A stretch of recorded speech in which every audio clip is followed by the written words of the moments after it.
the Super Bowl winning Tampa Bay Buccaneers. Currently, well, last year had an 11-5 record and currently sitting with $24 million in cap space. Now, they do have quite a few players that are going to hit the free agency market, which includes Shaquille Barrett, Levante Davis, Rob Gronkowski, Ndamukong Suh, Antonio Brown. With $28 million in cap space. 24, my bad. $24 million in cap space. Not a lot of things you can do with that as far as bringing back their current free agents, but they can also make some moves, obviously, to restructure a couple contracts and end up bringing those guys back. But if you guys were to pick out of those handful of guys, who would you bring back? Top priority. Chris Godwin. The two linebackers. And the two linebackers, but I think as far as offensively, you got to keep one of the receivers, Chris Godwin. I think you should keep him. I don't think they can afford to keep Godwin. Yeah. Not for what the market will give him. And if I'm Tampa Bay, keeping them linebackers is priority number one for long-term success. I think Tampa Bay is always going to be able to, especially with Tom Brady there, they're always going to be able to get veterans to take less money to play for Tom Brady or play with Tom Brady. Like we saw it last year, there's always veterans that are willing to take a little bit less money to play with Tom Brady. So I'm not too worried about that, but they need to keep them. They need to keep the linebackers though. Well, look, man. All I know is that the Buccaneers won that Super Bowl because they had star players as role players. They got so lucky. Oh my God. Hey, if you're the Patriots, 2020 was mission accomplished. Let's be real. Wait, hold on. How did they get lucky? Okay, so yeah, that was a pretty how did they get lucky? They played I'm just saying. If we did call it a spade, I understand a win is a win, but the New Orleans Saints had them on the ropes if it wasn't for the Jared Cook fumble and the other pick that Drew Brees ended up throwing. And then let's say if the Kansas City Chiefs did actually play with their two offensive linemen, they could have won the game. Again, I'm not the biggest person as far as on what ifs or whatnot, but come on now. I disagree with the you. Chiefs got lucky. The Chiefs got lucky too. How the Chiefs get lucky? They almost lost to Cleveland. They almost lost to Cleveland. They lost their starting quarterback. I expected to lose. Exactly. They lucky they won. Chad Henne did Chad Henne did exactly what they needed him to do. Nothing more, nothing less. Also, Uncle Fred brought this to my attention. Shout out to the Tampa Bay Buccaneers coaching staff when it comes down to Byron Leftwich.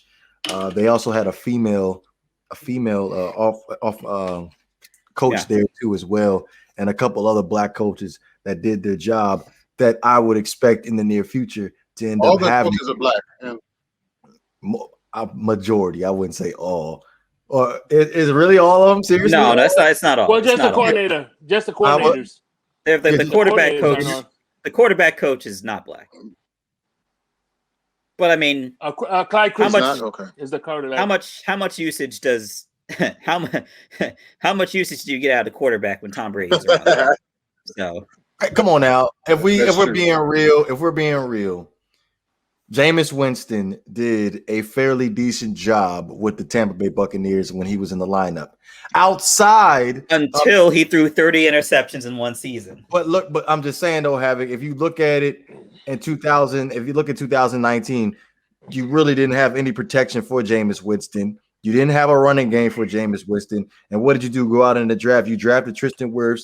You ended up beefing up that offensive line. You ended up obviously the running back, what's the running back's name? Leonard Fournette. Yeah. No, the other one. The other running back they have. Oh, that was Matt Jones. Yes, Jones. He was splitting carries in 2019 with another back, and he ended up coming to his own in 2020. And again, you add a Leonard Fournette, which is a established 1,000-yard rusher. Like, come on now, you got to give Jameis a little bit of credit here. You put a little bit too much. 30 and 30 is the that's mediocre. That's the emphasis of mediocre. 30. Come on now. How many quarterbacks in league history have thrown for over 30 touchdowns? By the way, shout out. How many quarterbacks in league history have ever thrown for over 30 interceptions? I could have sworn I saw Ben Roethlisberger throw 22, and nobody said nothing. Usually, guys get pulled. Eli threw 27. By the time you get to 30. Eli threw 27. Ben Roethlisberger threw 22, and they still playing. I mean, what do they have that Jameis don't have? That was like what year is Jameis going in? 4 or 5? Listen, I'll say this about Jameis. Ever since I saw him talk about what we gonna do, we gonna get a win, and then he proceeded to eat his whole hands. I've been off Jameis Winston, man. Something's just not all the way there. Give the man his credit, especially with his crab legs meme. Like he be. Oh, by the way, I ordered Red Lobster last night, and I was missing some crab legs on my order. Jameis, I'm looking at you. Nah, for the bay. Nah, for the bay. Nah, we don't care what you said. Nah, for the bay. Nah, for the bay. Nah, for the bay. Nah, we ain't hearing what you said. Nah, for the bay. Fire!